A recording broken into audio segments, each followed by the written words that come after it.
On the morning of June 15, 1944, the waters off Saipan churned with landing craft, carrying thousands of United States Marines toward a fortified enemy coastline. Among them, crouched in an amphibious vehicle with 14 other men, was Private First Class James Matthews, a 23-year-old stevedore from rural Mississippi who had been told by 3 different recruiting officers that he lacked the mental capacity for combat duty. What those officers could not have imagined was that within 72 hours, this supposedly inadequate young man would accomplish something that military historians would debate and dissect for the next 8 decades. Before we dive into this story, make sure to subscribe to the channel and tell me in the comments where you're watching from. It really helps support the channel.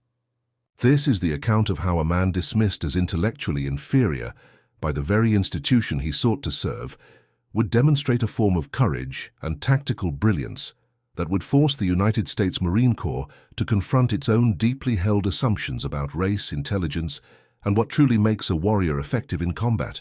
James Matthews had first attempted to enlist in the Marine Corps in January of 1942, just weeks after the attack on Pearl Harbor. He had walked 17 miles from his family's cotton farm outside Greenwood, Mississippi, to the recruitment office in Jackson, carrying his birth certificate and a letter of recommendation from his former school teacher, in a cloth sack his mother had sewn for the occasion. The recruiting sergeant, a thick-necked man named Holloway with 20 years of service, had administered a basic literacy test and arithmetic examination. Matthews had completed 6 years of formal schooling before leaving to help support his family during the Depression. He could read adequately and perform basic calculations, but his scores fell below the threshold the Marine Corps had established.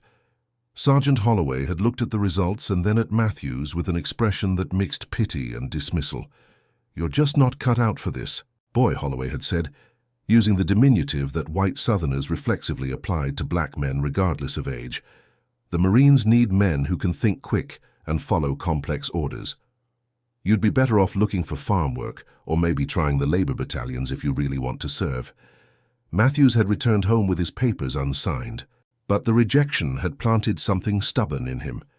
His father, a man of few words who had worked other people's land his entire life, had told him that night that some doors would never open no matter how hard you pushed.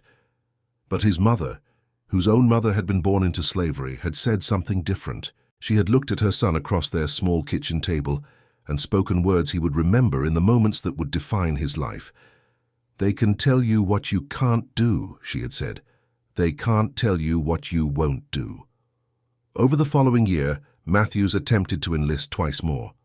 The second time, in June of 1942, he traveled to a different recruitment office in Hattiesburg, hoping that distance might somehow alter the outcome.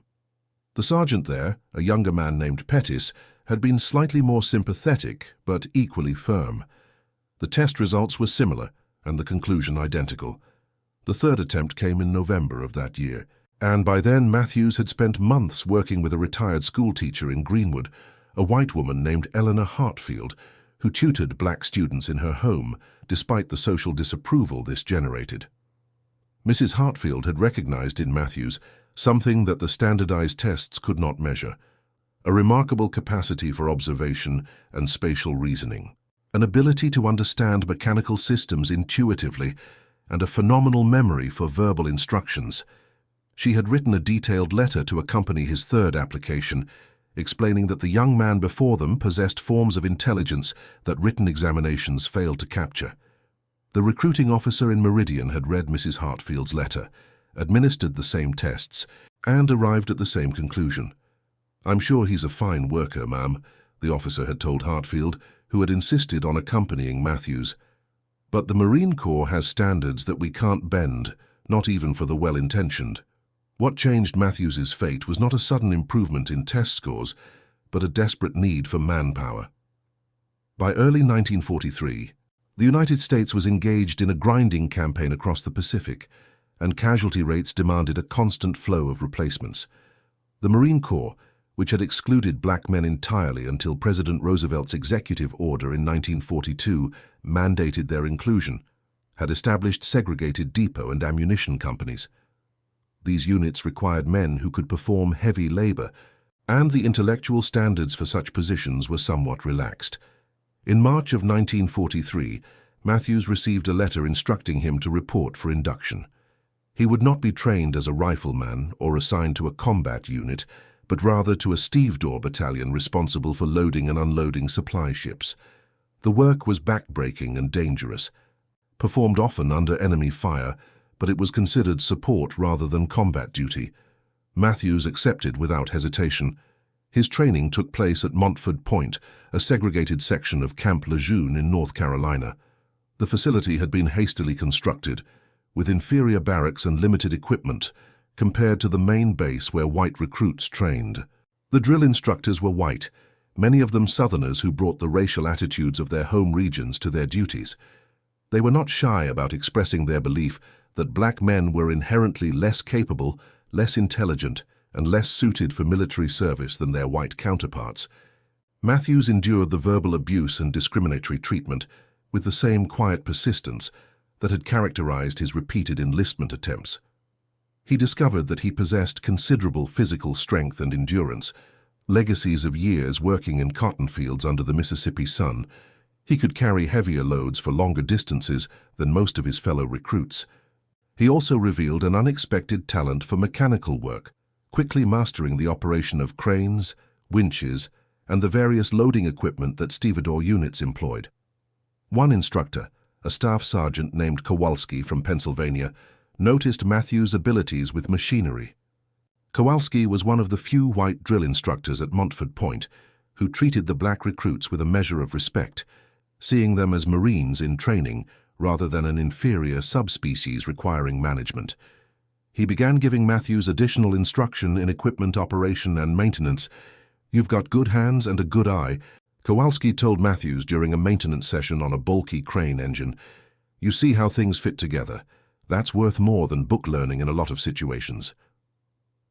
Matthews completed his training in July of 1943 and was assigned to the 3rd Marine Ammunition Company, a segregated unit designated for service in the Pacific Theater.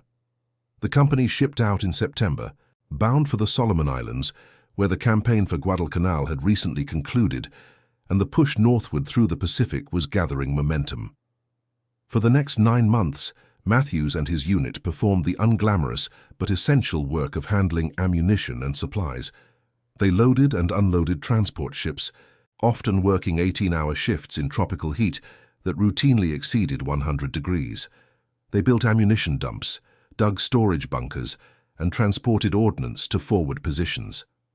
The work was exhausting and occasionally terrifying, as Japanese air raids sometimes caught them exposed on beaches or docks, with nowhere to hide among the stacked crates of explosives they were moving. Matthews proved to be one of the most capable men in the company. He could calculate load distributions to maximize cargo space, identify potential stability problems before they became dangerous, and repair equipment that other men had given up on. His immediate superior, a black sergeant named Isaiah Porter from Detroit, submitted Matthews' name for promotion to corporal twice, and both times the recommendation was denied without explanation by white officers higher in the chain of command. "Don't take it personal," Porter told Matthews after the second rejection.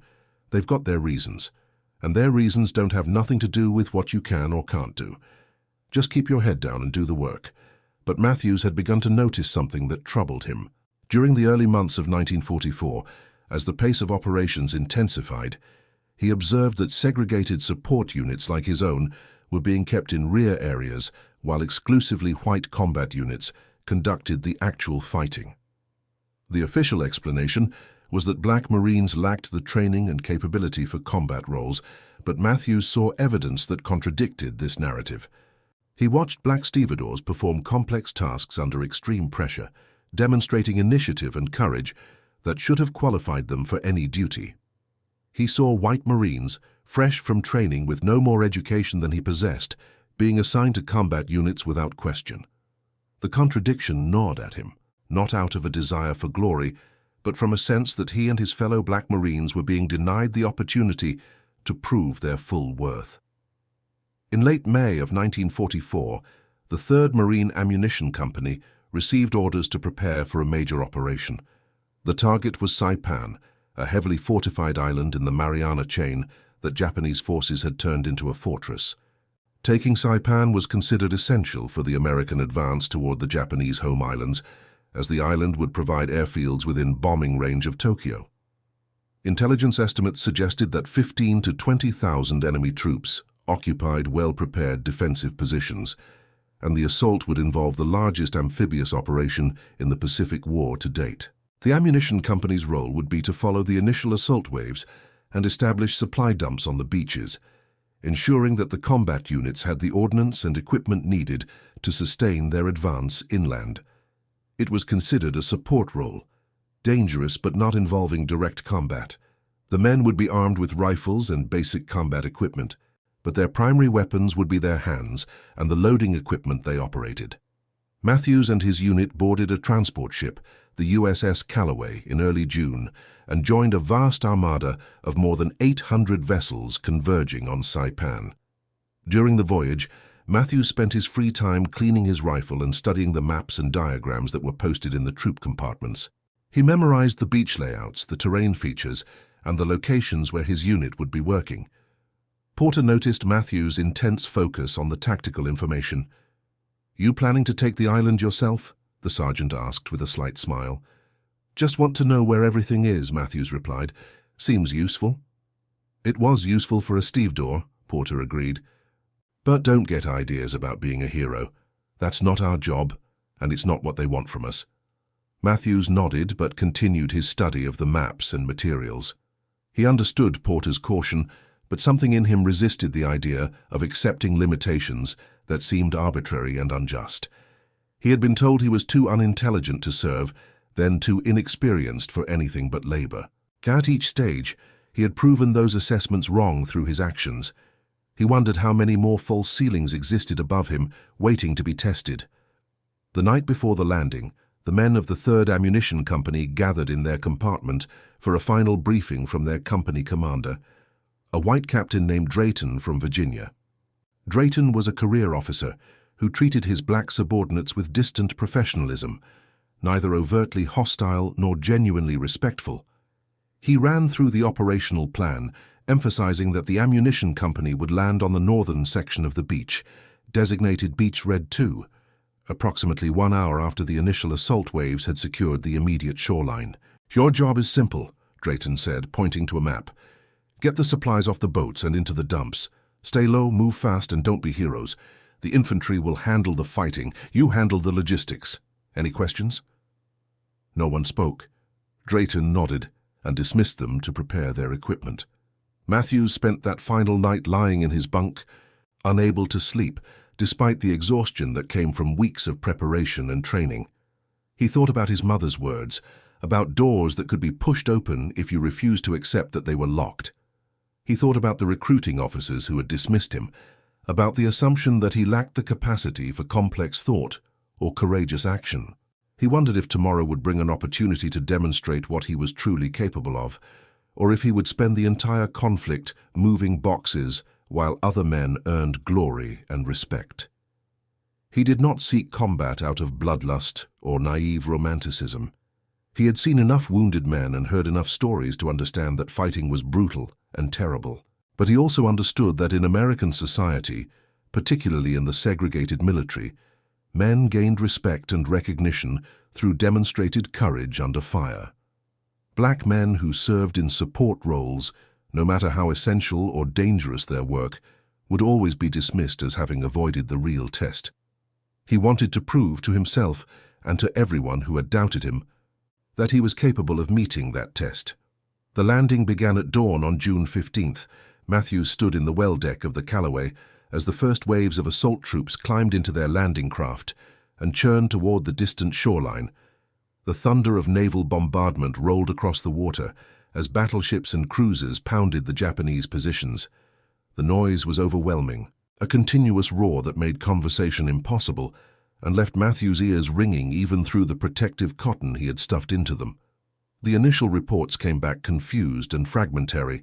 The leading assault units had encountered fierce resistance. Some landing craft had been destroyed before reaching the beach. The Japanese had concentrated significant forces in the landing area, and the situation was fluid and dangerous. Matthews and his unit waited as the plan to land them 1 hour after the initial assault was delayed. 2 hours passed, then 3. The sounds of combat from the shore grew more intense rather than diminishing, suggesting that the attacking forces were struggling to expand the beachhead. Finally, at nearly 1100 hours, the order came for the ammunition company to prepare to land.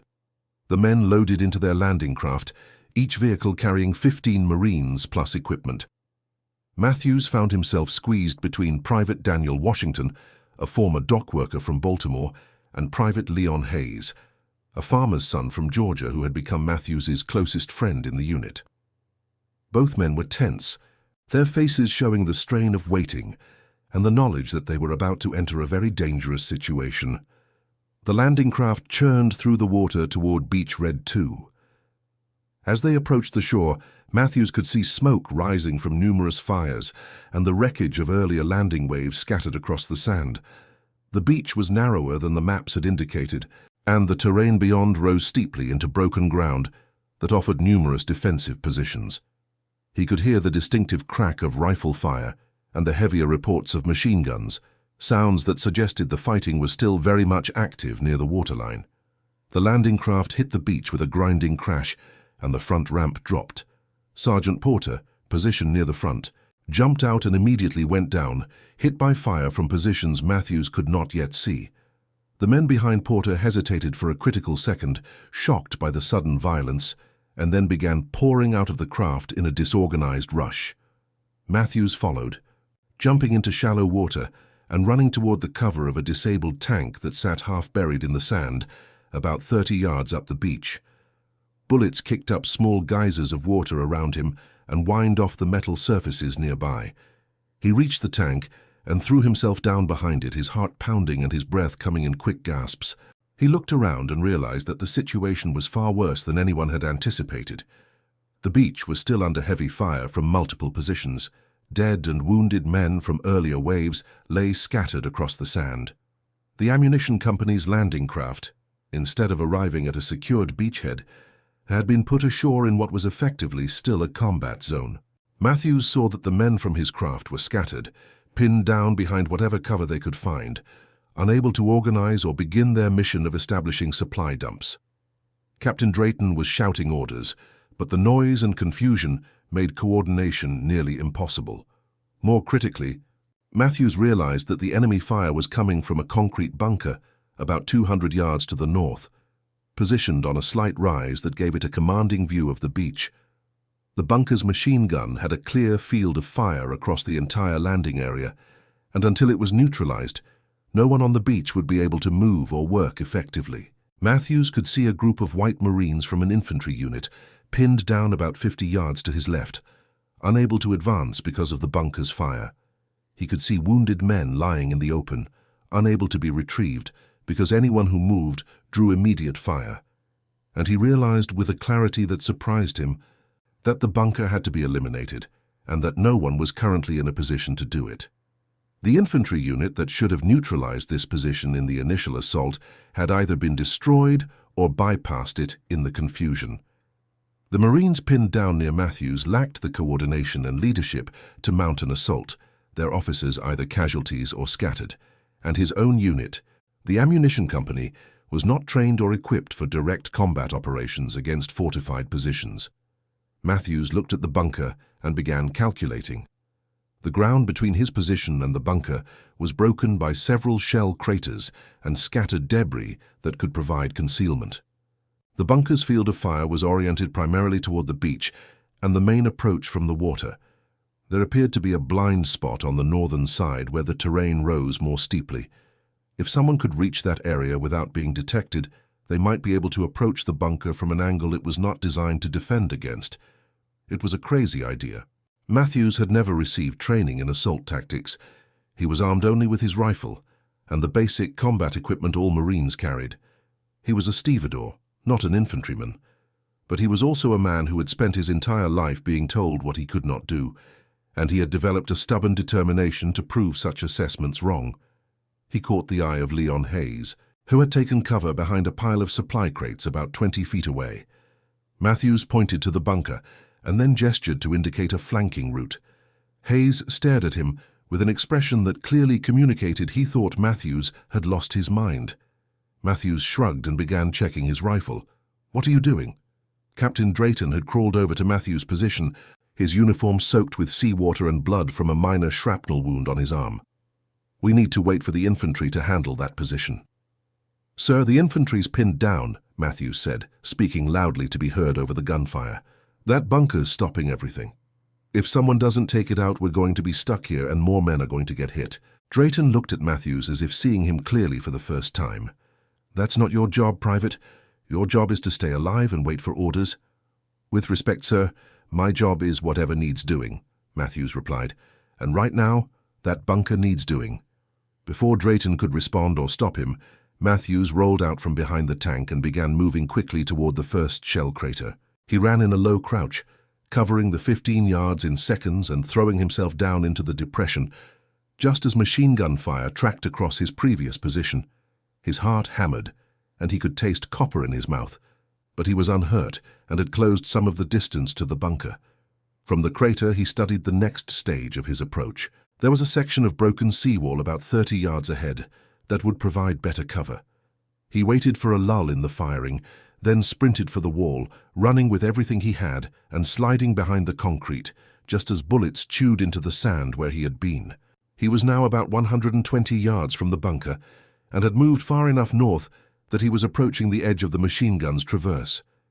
He could see the bunker more clearly now, a reinforced concrete structure with a firing slit facing the beach and what appeared to be a rear entrance. The position had been expertly placed to command the beach, but its fixed orientation meant that its flanks were potentially vulnerable. Matthews moved again, working his way through a series of craters and debris piles, always moving when the machine gun was firing at other targets and freezing when it swept in his direction. The process was terrifying and exhausting, requiring him to control his breathing and overcome the powerful urge to either run blindly or curl up and hide. He thought about his mother's words, about proving what he would do rather than accepting what he could not do, and those thoughts kept him moving forward. After what felt like hours but was probably less than 15 minutes, Matthews reached a position on the rising ground to the north of the bunker. He was now behind and above the concrete structure, at a distance of about 40 yards. He could see 2 Japanese soldiers outside the bunker's rear entrance, apparently serving as guards or ammunition runners for the machine gun crew inside. He could also see that the rear entrance had no door, just an open doorway covered by a canvas flap. Matthews had 4 fragmentation grenades on his belt, standard equipment for all Marines. He had practiced throwing them during basic training, but had never used them in combat. He understood the basic principle. Pull the pin, release the lever, throw, and the grenade would detonate several seconds later. The effective kill radius was about 15 feet, with a casualty radius extending to about 50 feet, depending on terrain and obstacles. He studied the situation and formulated a rough plan. The 2 guards would have to be neutralized first, ideally without alerting the machine gun crew inside. Then he would need to get grenades through that doorway and into the bunker before the crew could react. It was simple in concept, but incredibly dangerous in execution. If he missed with any grenade, or if the timing was wrong, or if there were more enemy soldiers in positions he could not see, he would likely be overwhelmed and defeated before he could complete the action. But Matthews was committed now. He had come too far to turn back, and the need to eliminate the bunker remained as urgent as when he had started. Men were dying on the beach below because of this position, and every minute it remained operational meant more casualties among his fellow Marines. He moved closer, using the rough terrain to mask his approach. When he was about 20 yards from the guards, he raised his rifle and aimed carefully at the nearer soldier. He had qualified as a marksman during training, showing a good eye and steady hands despite his supposed intellectual deficiencies. He exhaled slowly and squeezed the trigger. The rifle cracked and the guard went down. Matthews worked the bolt and fired again, hitting the second guard before the man could react or shout a warning. Both shots had been clean, and the guards had fallen without making enough noise to alert the machine gun crew inside the bunker over the general cacophony of the battle. Matthews ran forward, pulling a grenade from his belt and yanking the pin. He released the lever, counted 2 seconds to allow the fuse to burn down, and then threw the grenade through the bunker's doorway with as much force as he could generate. He immediately dropped flat and covered his head with his arms. The grenade detonated inside the concrete structure with a massive concussive blast that seemed to lift the entire bunker slightly off its foundation. The machine gun fell silent. Matthews scrambled to his feet and threw a second grenade through the doorway. Not knowing if anyone inside had survived the first explosion, but unwilling to take chances, the second blast was equally devastating. He approached the bunker cautiously, rifle ready, and looked through the doorway. The interior was a scene of devastation. The machine gun was overturned and damaged. 4 Japanese soldiers lay dead or dying, victims of the grenade blasts in the confined space. Matthews felt a complicated mixture of emotions, relief that the threat was eliminated, horror at what he had done, and a grim satisfaction that his actions had worked. He moved to the machine gun position and looked out through the firing slit at the beach below.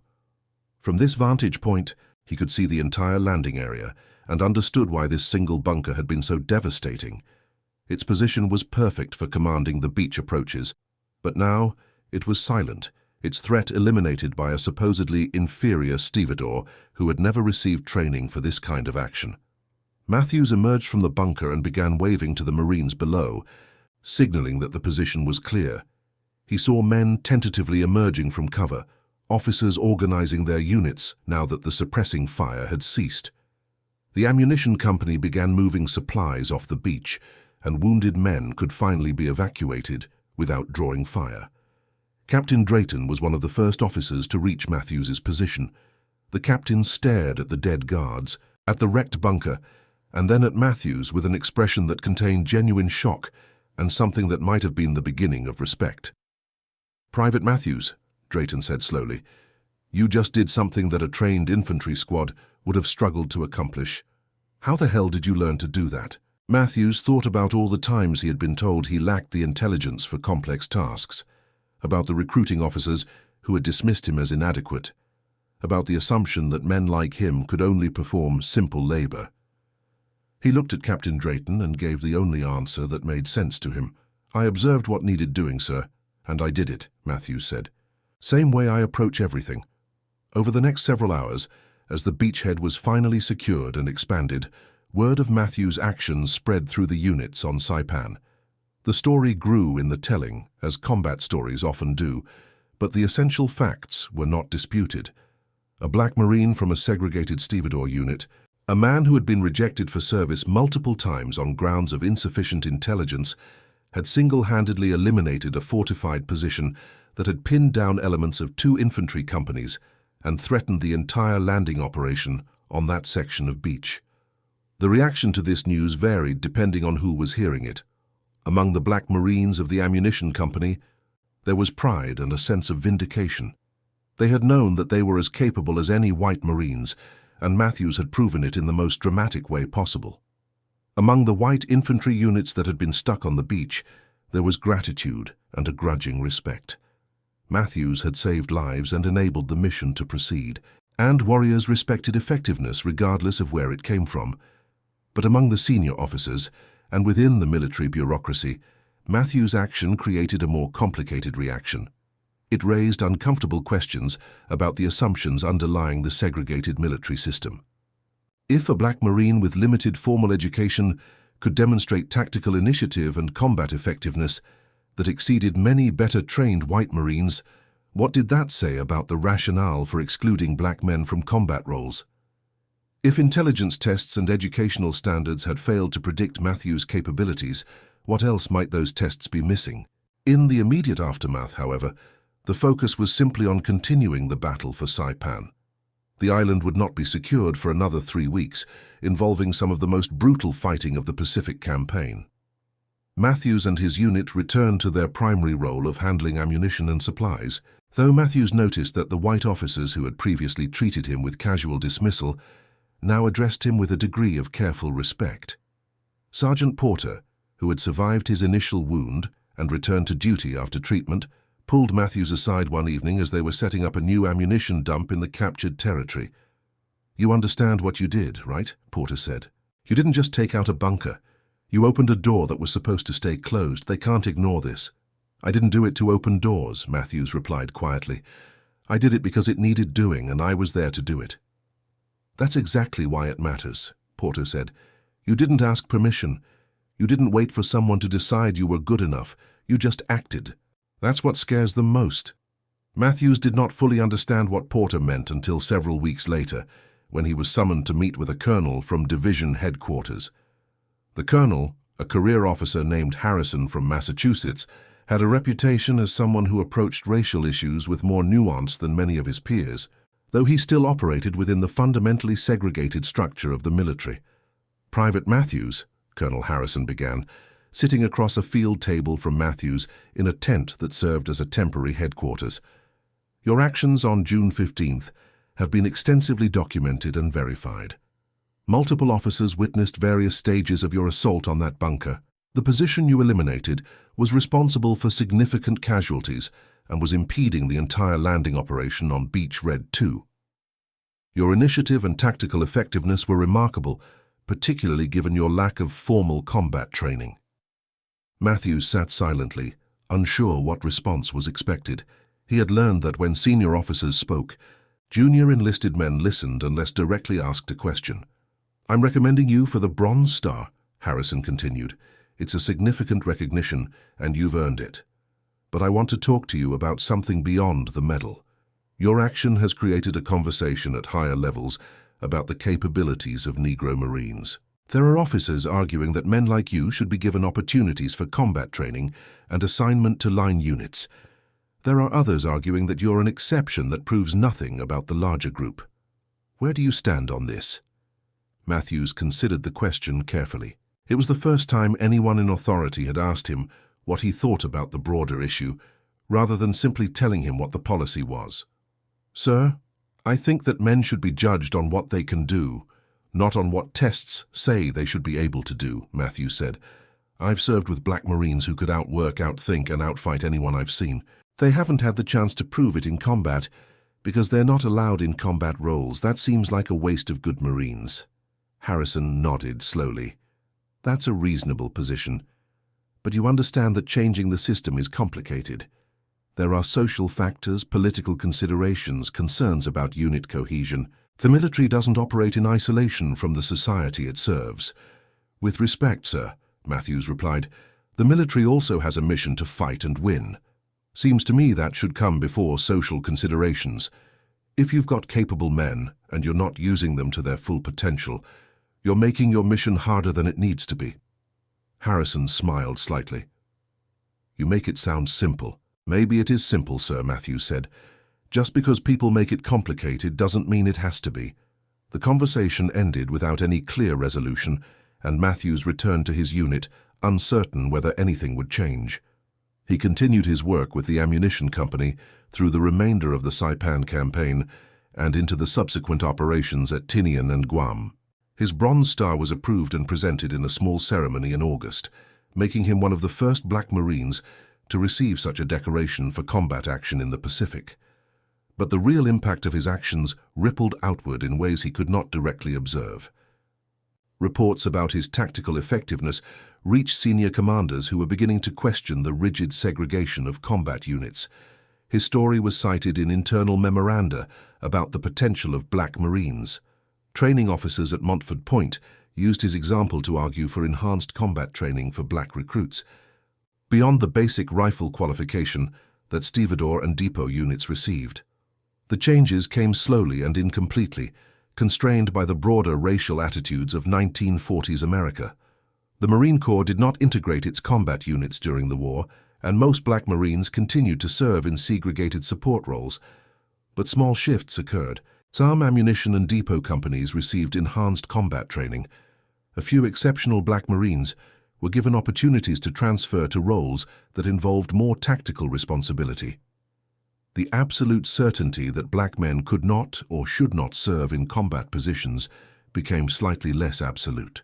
Matthews himself remained with the 3rd Ammunition Company through the end of 1944, participating in operations that supported the invasions of Peleliu and then the Philippines.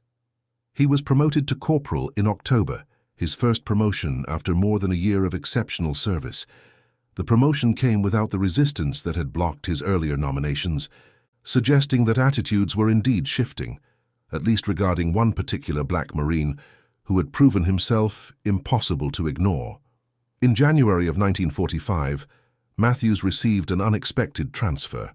He was reassigned to a newly formed unit that was being designated as a combat support company, but would receive training and equipment more closely resembling a regular infantry unit. The assignment came with a promotion to sergeant and represented a significant departure from the purely labor-focused role he had been performing. The new unit included both black and white Marines, one of the first integrated units in the Corps. The integration was not ideological, but pragmatic.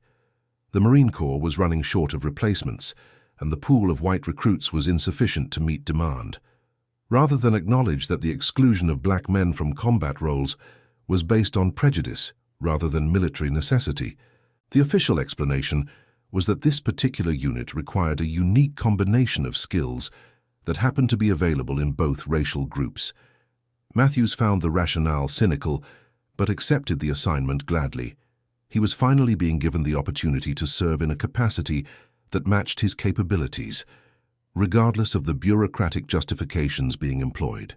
The unit trained together in the Philippines during the early months of 1945, preparing for the anticipated invasion of the Japanese home islands. The training revealed something that would have surprised the recruiting officers who had rejected Matthews years earlier. He was an exceptional teacher and small unit leader. He could break down complex tactical problems into understandable components, explain them clearly to men with varying levels of education and experience, and adapt his approach based on what each individual needed to learn. His fellow sergeants, both black and white, respected his competence and judgment. The young Marines under his command, some of whom had arrived with prejudiced assumptions about black men's capabilities, learned to trust his leadership through direct experience of its effectiveness. Lieutenant Marcus Chen, a Chinese-American officer who commanded Matthews' platoon, observed him during a training exercise in which Matthews had to lead a mixed squad through a simulated assault on a fortified position. Chen was impressed not just by Matthews' tactical decisions, which were sound, but by his ability to utilize each man's strengths and compensate for their weaknesses without diminishing anyone. After the exercise, Chen pulled Matthews aside. "You're better at this than half the officers I've served with," Chen said bluntly. "How did you develop this ability? What training did they give you?" "No special training, sir," Matthews replied. "I just watch what works and what doesn't, and I try to understand why. And I figure that every man's got something he's good at. My job is to find that and use it." Chen nodded thoughtfully. "The Marine Corps almost lost you because some tests said you weren't intelligent enough. Makes me wonder how many other talented men we've lost because we trusted tests more than observation." Matthews did not respond to that directly, but he thought about Mrs. Hartfield, his tutor in Mississippi, who had tried to explain that intelligence took many forms. He thought about the distance between what tests measured and what actually mattered when bullets were flying, and decisions had to be made instantly with incomplete information. He wondered if the military would ever develop better ways of identifying capability, or if it would continue to rely on imperfect measures that screened out as much talent as they identified. The invasion of Japan never occurred. The use of atomic weapons in August of 1945 ended the conflict before the massive amphibious assaults that had been planned were executed. Matthews' integrated combat support company, fully trained and prepared for deployment, instead found itself assigned to occupation duty in Japan, a strange anticlimax after months of intensive preparation for a fight that never came. Matthews spent the first months of the occupation in Nagasaki, one of the cities destroyed by atomic weapons. The devastation was beyond anything he had witnessed in 2 years of Pacific combat. The city had been essentially erased, reduced to rubble and ash, with only the most robust concrete structures left standing. The human cost was unimaginable, visible in the haunted faces of the survivors who moved through the ruins, trying to rebuild some semblance of normal life. Working in the occupation forces gave Matthews a different perspective on the conflict and its meaning. He saw defeated Japanese soldiers, many of them young men barely older than teenagers, who had been told they were serving a divine emperor in a sacred cause, and now discovered that cause had led to catastrophic defeat and occupation. He saw Japanese civilians struggling with hunger and displacement, people whose suffering had not been chosen, and who looked at their occupiers with a mixture of fear, resentment, and desperate hope that the Americans would be humane victors. Matthews and the other black Marines in the occupation forces also experienced something unexpected, a society that, while deeply traditional and hierarchical in its own ways, did not impose the specific racial structures they had known in America. Japanese civilians did not treat black soldiers differently from white ones. Children were curious about Marines of all colors. The stark segregation that had defined every aspect of their lives in the United States simply did not exist in occupied Japan. This created a complicated emotional situation for the black Marines. They were serving in a military that considered them fundamentally inferior, representing a nation that denied them full citizenship, yet they were being treated with respect and even gratitude by the people they had recently been fighting. Sergeant Isaiah Porter, who had recovered from his initial wound and had also been transferred to Matthews' unit, articulated the irony one evening as he and Matthews were supervising the distribution of food supplies to a refugee center. "We fight for a country that won't let us eat in the same restaurants as white folks," Porter said, watching Japanese families line up for the rice and canned goods they were distributing. "We defend freedom for people who deny us that same freedom back home, and now we're in enemy territory, and they treat us better than we get treated in Mississippi. You ever think about how twisted that is?" Matthews had thought about it extensively, but he struggled to articulate his feelings on the subject. He was proud of his service and believed that defeating the regimes they had fought against was necessary and right. But he also recognized that American democracy was partial and incomplete, extending its promises fully to some while limiting them for others. The contradiction was difficult to hold in his mind without becoming bitter or cynical. "What I think is that we proved we can do the job," Matthews said finally. "We served, we fought, we showed we're as capable as anyone. That has to count for something when we get home." Porter looked at him with an expression that mixed affection and skepticism. "You really believe that? You think they're going to look at what we did and say, 'Well, we were wrong about those Negro fellows, let's give them equal treatment now'?" "I think we made it harder for them to pretend we're not capable," Matthews replied. "That's not everything, but it's something." The occupation duty continued through the fall and winter of 1945 and into the spring of 1946. During this period, Matthews received another promotion, this time to staff sergeant, and was given greater responsibility in training newer occupation troops. He also received recognition from an unexpected source when a journalist named Thomas Hartley, writing for a black newspaper based in Chicago, came to Japan to do a series of articles about Negro troops in the Pacific. Hartley interviewed Matthews extensively, going through his entire experience from the initial rejections for enlistment through his actions on Saipan and his subsequent service. Hartley was particularly interested in the disconnect between the assessments that had initially excluded Matthews and the combat effectiveness he had demonstrated. The resulting article, titled "Too Dumb to Serve, Smart Enough to Save Lives," ran in the Chicago Defender in March of 1946 and was picked up by several other black newspapers. The article made Matthews briefly famous within black communities across America. His mother received copies of the newspaper from friends and neighbors, and she wrote to him expressing pride but also concern about what the attention might mean. His father, in a rare emotional expression, added a note at the bottom of her letter saying simply, "You proved them wrong, son. Keep proving them wrong." But fame in the black press did not translate into broader recognition or systemic change. When Matthews returned to the United States in June of 1946 and was discharged from the Marine Corps, he discovered that the country he had served remained deeply segregated and often hostile to black veterans.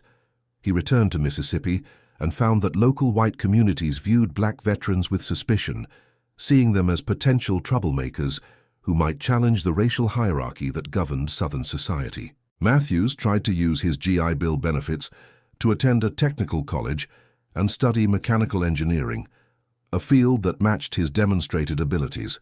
He was denied admission to the white colleges in Mississippi on racial grounds and found that the black colleges in the state did not offer engineering programs. He eventually enrolled in a vocational training program in Memphis, Tennessee, studying diesel mechanics and machine operation.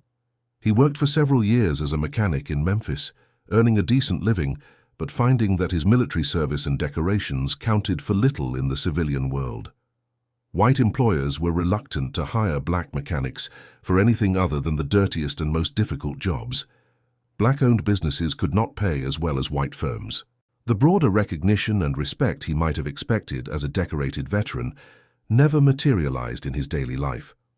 Matthews married in 1949, wedding a schoolteacher named Dorothy Freeman, who taught in the segregated black schools of Memphis. They had 3 children over the next decade. Matthews worked steadily, providing for his family and maintaining the quiet determination that had characterized his entire life. He rarely spoke about his military service, finding that most white people were uninterested and many black people had complicated feelings about those who had served a country that continued to oppress them. But the story of what Matthews had done on Saipan did not disappear entirely. It circulated within the Marine Corps as one of the remarkable individual actions of the Pacific War. Young officers studying tactics at Quantico learned about the bunker assault as an example of individual initiative and improvised problem-solving.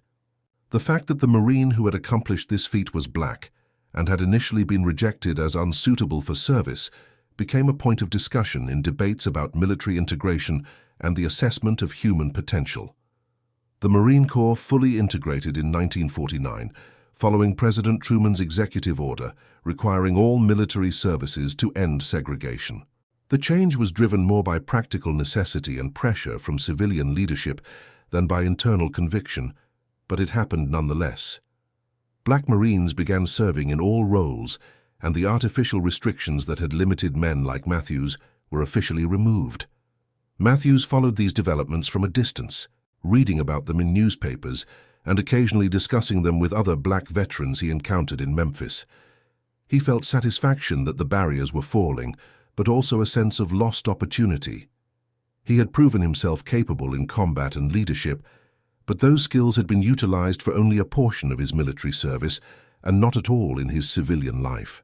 He wondered what he might have accomplished if he had been given full opportunities from the beginning rather than having to fight for every chance. In the late 1950s, the Marine Corps began a project to document and preserve the stories of early black Marines, recognizing that this history needed to be recorded while the men who had lived it were still alive. A historian from the Marine Corps Historical Division, a captain named Elizabeth Warner, traveled to Memphis to interview Matthews as part of this effort. Warner spent 2 days with Matthews, going through his experiences in exhaustive detail.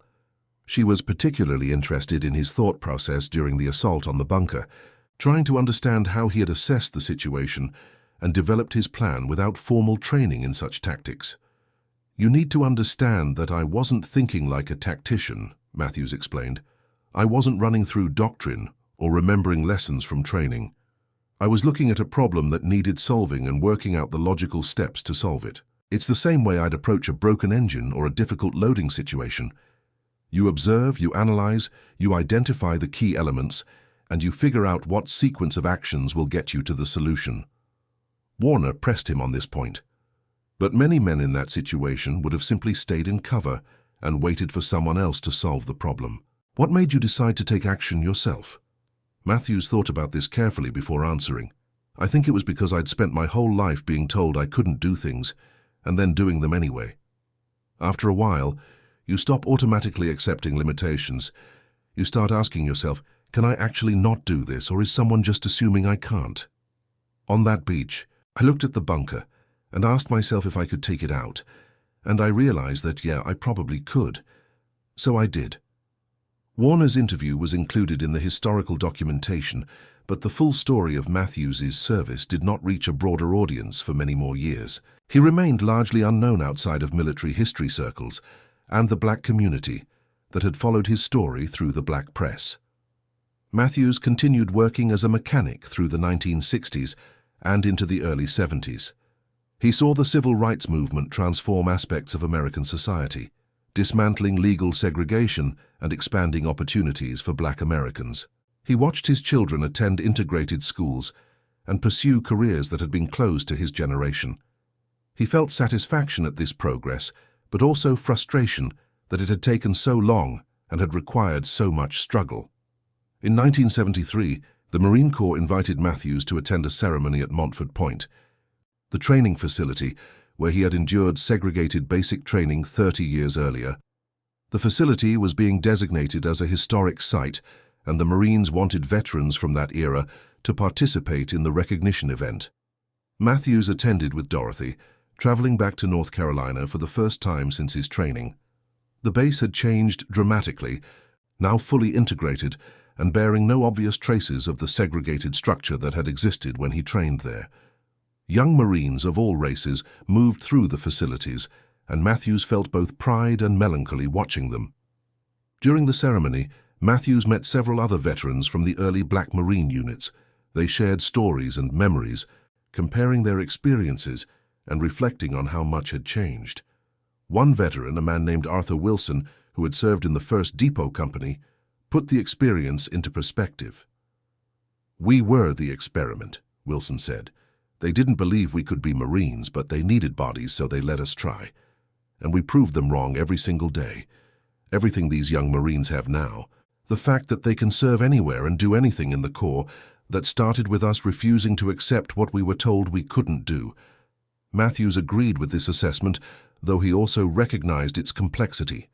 They had indeed proven themselves capable, but the system that had doubted them had been morally wrong from the beginning. The burden of proof should never have been on Black Marines to demonstrate their humanity and capability. That burden should have been on the institution to justify its discrimination, and it could not have done so on any rational or ethical grounds.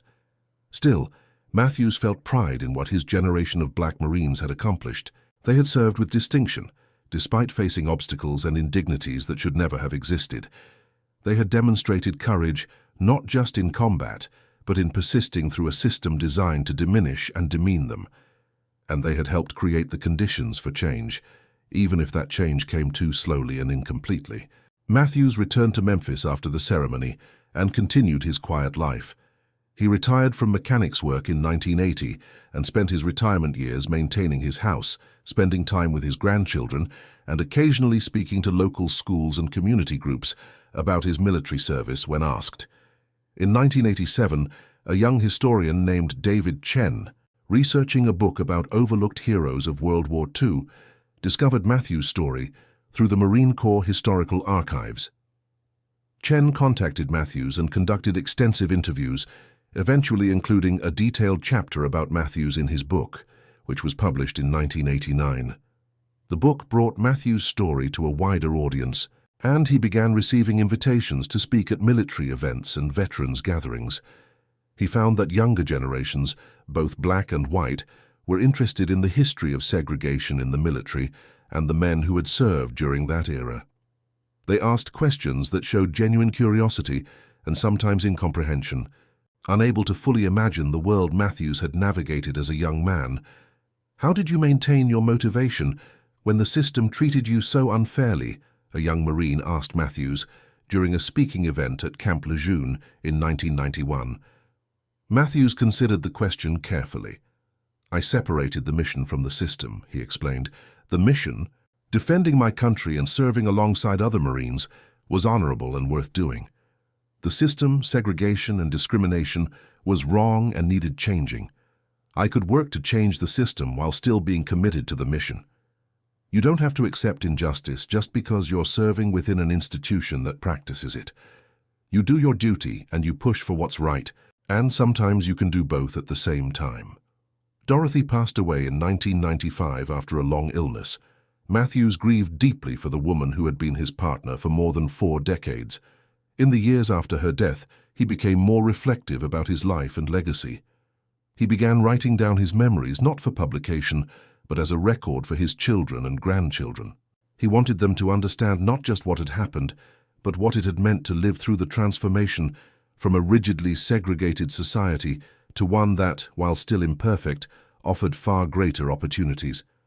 In 2001, the Marine Corps established the Montford Point Marine Association Congressional Gold Medal, recognizing the approximately 20,000 black men who had served as Marines during the segregated era from 1942 to 1949.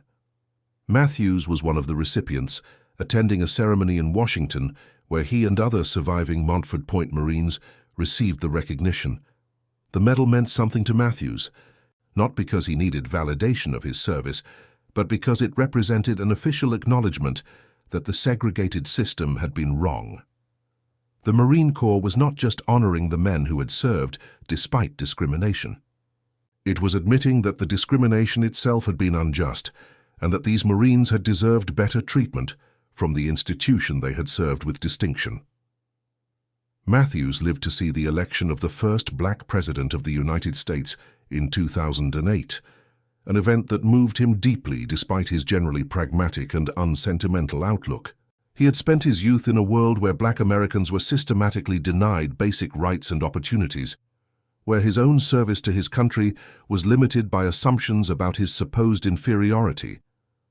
To live long enough to see a black man achieve the nation's highest office represented a transformation that would have been unimaginable in his youth. He passed away in 2012 at the age of 91, surrounded by his children and grandchildren in a hospice facility in Memphis.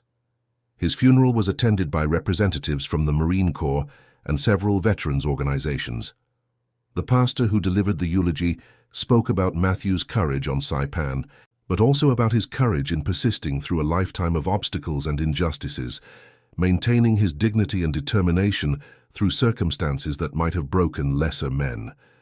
The significance of what James Matthews accomplished extends beyond the specific facts of his assault on a Japanese bunker in June of 1944.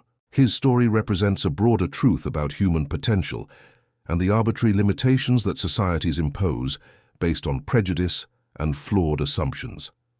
Matthews was rejected 3 times for military service because standardized tests suggested he lacked the intellectual capacity for complex duties. Those assessments were based on tools that measured a narrow range of cognitive abilities while missing other forms of intelligence that would prove crucial in real-world situations. His subsequent demonstration of tactical initiative, mechanical aptitude, leadership ability, and problem-solving capacity revealed the inadequacy of those initial assessments and raised fundamental questions about how institutions evaluate human capability. The resistance Matthews faced in trying to enlist and then in trying to serve in combat roles was not based on any honest assessment of his abilities. It was based on racial assumptions that black men were inherently less capable than white men, assumptions that required maintaining barriers to prevent black men from demonstrating their actual capabilities. The segregated military system was fundamentally irrational, arbitrarily limiting the pool of talent available for essential tasks based on characteristics that had no bearing on military effectiveness. Matthews' action on Saipan did not immediately transform the system, but it contributed to a slow accumulation of evidence that could not be ignored or dismissed. Each black Marine who performed with distinction in support roles, each black soldier who demonstrated courage and competence when given the opportunity, each individual who succeeded despite institutional barriers designed to limit them, added to the weight of evidence against segregation. The integration of the military in 1949 was driven by multiple factors, including political pressure, practical necessity, and the moral leadership of some key officials.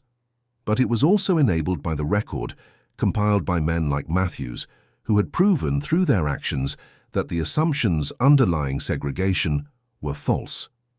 The military could not maintain a system of racial separation while simultaneously acknowledging that black service members performed as capably as white ones in every military role. The contradiction was too stark, and eventually the institution had to choose between its prejudices and its mission effectiveness. Matthews' story also illuminates the psychological resilience required to persist in the face of systemic rejection and dismissal. He was told repeatedly that he was inadequate, that his capabilities were insufficient, that his ambitions exceeded what someone like him could reasonably expect. Many people would have internalized those messages, accepting the limitations that others imposed.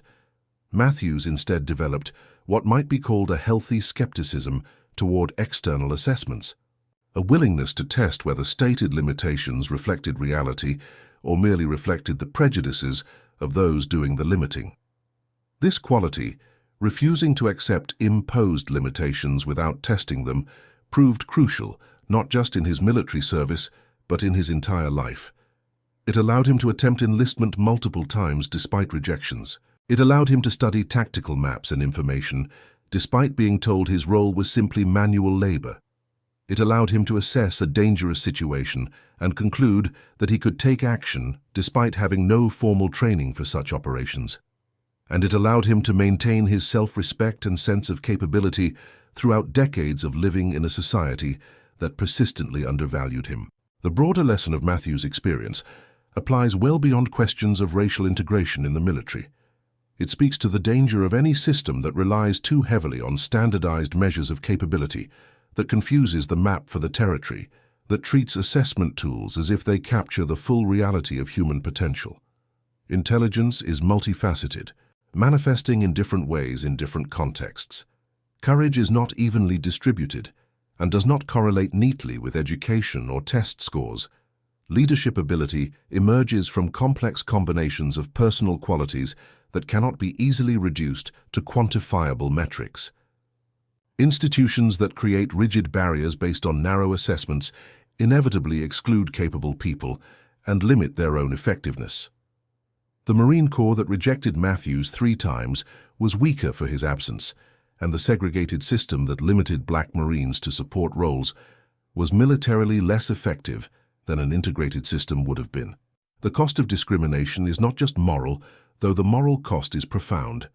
It is also practical, as arbitrary limitations on who can serve in what capacity reduce the overall pool of talent available for essential functions.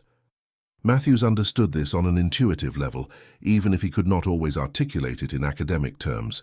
He recognized that the limitations placed on him reflected the prejudices of others, rather than his actual capabilities, and he persistently sought opportunities to demonstrate what he could accomplish. His success in doing so, from his mechanical abilities to his tactical initiative to his leadership skills, vindicated his self-assessment and revealed the inadequacy of the system that had tried to constrain him. The transformation that Matthews experienced, from a rejected applicant deemed unsuitable for service to a decorated combat veteran and recognized leader, was not fundamentally about him changing. His capabilities in 1944 were not substantially different from his capabilities in 1942 when he was first rejected. What changed was that he was finally given opportunities to demonstrate what he had always been capable of doing. The system caught up to the reality of his abilities rather than him rising to meet the system's standards. This suggests that in any society, at any given time, there are likely many individuals whose potential is not fully recognized or utilized because of arbitrary barriers and flawed assessment methods. Some of those barriers are based on race, as in Matthews' case. Others might be based on gender, class, educational access, regional prejudices, or any number of other factors that limit opportunity based on characteristics that bear no relationship to actual capability. The cost of these barriers is measured both in individual lives constrained and in collective capacity diminished. Every James Matthews prevented from serving to his full potential represents both a personal tragedy and a social loss. The challenge for any institution or society is to develop systems that genuinely identify capability wherever it exists and create pathways for that capability to be utilized, rather than maintaining barriers that perpetuate historical prejudices and unjustified limitations. Matthews' legacy lives on in multiple forms. There is the literal legacy of his children and grandchildren, some of whom pursued careers in military service, carrying forward a family tradition of service that their grandfather established despite the barriers he faced. There is the historical legacy of being part of the generation of black Marines who proved that integration was both possible and beneficial, contributing to a transformation that would benefit all subsequent generations of Marines regardless of race. And there is the symbolic legacy of representing the human capacity to exceed imposed limitations, to demonstrate capability despite systemic doubt, to persist in pursuit of opportunities to prove one's worth. This legacy resonates beyond questions of military service or racial integration. It speaks to anyone who has been told they cannot achieve something, who has faced institutional barriers based on characteristics rather than capabilities, who has had to work twice as hard for half the recognition. Matthews never claimed to be exceptional. In his interviews and speaking appearances in later life, he consistently characterized himself as an ordinary man who had been given an opportunity and had done what needed doing. He rejected the heroic narrative that portrayed him as somehow superhuman, insisting that many other men in similar circumstances would have acted similarly if given the chance. But perhaps that was precisely his point. Courage and capability are far more common than systems of discrimination assume. The supposedly ordinary man who was rejected as inadequate proved capable of extraordinary actions when finally given the opportunity. How many other supposedly ordinary people, limited by arbitrary barriers and unjustified assumptions, might prove equally extraordinary if their capabilities were recognized and their potential given space to manifest? The military eventually learned this lesson, though it took decades and required the persistent efforts of many individuals like Matthews. The broader society is still learning it, still working to dismantle barriers and expand opportunities, still discovering that human potential is distributed more widely and equitably than historical prejudices suggested. James Matthews' assault on a Japanese bunker in June of 1944 lasted perhaps 20 minutes from start to finish. The impact of that action, and what it represented about human capability and the arbitrariness of imposed limitations, continues to resonate more than 8 decades later. It stands as a reminder that systems of assessment and classification, no matter how confidently applied, are only as good as the assumptions underlying them, and that those assumptions should always be subject to challenge by the evidence of actual performance. The young man who walked 17 miles to a recruitment office in 1942, carrying his documents in a cloth sack and his determination in his heart, was told he lacked the capacity for military service. The Marine who cleared a fortified position that had stopped 2 infantry companies proved that assessment catastrophically wrong. Between those 2 moments lies a story about prejudice and persistence, about systems and individuals, about the distance between measured potential and demonstrated capability. Matthews never expressed bitterness about the years he spent fighting for opportunities that should have been freely available, though he certainly would have been justified in such feelings. Instead, he focused on what had been accomplished despite the obstacles, on the doors that had been opened for future generations, on the progress that had been made, even if it came more slowly than justice demanded. In his final years, when asked what he wanted people to remember about his service and his life, Matthews gave a characteristically modest and practical response. He said he hoped people would understand that capability exists in many forms and in all communities, and that the challenge for any society is to recognize and utilize that capability rather than limiting it based on prejudice and assumption. He hoped that his story might encourage both individuals to test their own limits and institutions to question the barriers they maintain. And that concludes our story. If you made it this far, please share your thoughts in the comments. What part of this historical account surprised you most? Don't forget to subscribe for more untold stories from World War II, and check out the video on screen for another incredible tale from history. Until next time.